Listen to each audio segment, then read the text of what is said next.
Hi hello అందరికీ నమస్కారం. Welcome back to roses కాలం. నిన్నటి వీడియోలో మనం అహల్య శాప వృత్తాంతం గురించి అయితే చెప్పుకున్నాం కదండి. ఈరోజు వీడియోలో కంటిన్యూషన్ అనేది చెప్పేసుకుందాం. అండ్ ఇంద్రుడు అండ్ మిగతా దేవతలు, యక్షులు, గంధర్వులు వీళ్ళందరూ కూడా గౌతముడికి చాలా శక్తి సంపన్నుడు కదా, ఎప్పటికైనా సరే అతని వల్ల మనకి అపాయం ఉంటుందని చెప్పి అతని యొక్క తపశ్శక్తిని అంతటిని కూడా ఎలాగైనా నశింప చేయాలని ఒక ప్లాన్ అయితే వేసుకుంటారండి. ఆ ప్లాన్ ప్రకారమే ఇంద్రుడు అహల్యాదేవి దగ్గరికి అయితే వెళ్ళడం జరుగుతుందనమాట. అంటే ఆ టైంకి ఎలా అయినా సరే గౌతముడు వస్తాడు, చూస్తాడు. ఆ కోపంలో ఆయన ఏదో ఒక తీసుకుంటాడు కదా ఆ ప్లాన్ అని చెప్పి దానికి తగ్గట్టే కరెక్ట్గా గౌతముడు వచ్చే టైంకి అక్కడికి వెళ్ళడం అయితే జరుగుతుంది.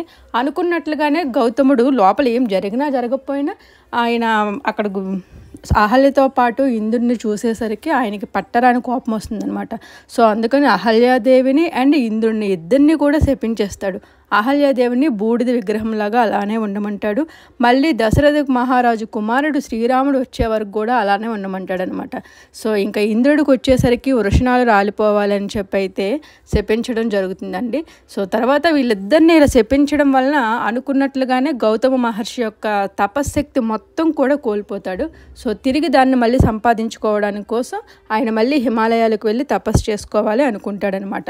సో ఆయన అటు వెళ్ళిపోగానే ఇంద్రుడు కూడా తన స్వర్గానికి వెళ్ళిపోయి అందరినీ పిలిచి, మీరు చెప్పినట్లుగానే మన క్షేమం కోసం నేను గౌతమ మహర్షిని యొక్క తపశక్తిని అయితే నశింపచేశాను. బట్ ఆ తరుణంలో ఆయన నాకు శాపం అయితే ఇచ్చాడు. సో ఈ శాపాన్ని మీరే ఎలాగైనా తొలగించాలి అని చెప్పి అయితే అందరికీ చెప్పడం జరుగుతుందన్నమాట.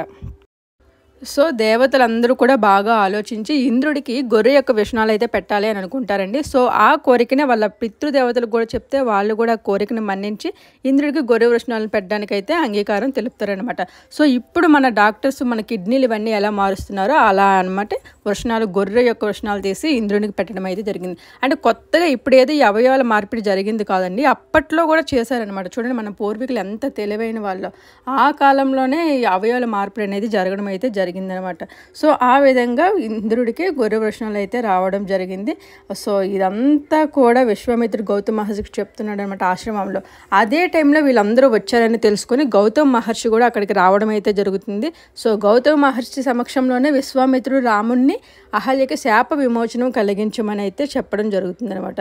సో ఆయన చెప్పినట్లుగానే రాముడు అహల్యకి శాప విమోచన కలిగించి గౌతముణ్ణి అహల్యని కూడా పూజిస్తాడనమాట. సో ఆ రోజు నైట్ వాళ్ళు అక్కడ ఆతిథ్యం అయితే తీసుకుంటారు. Thanks for watching.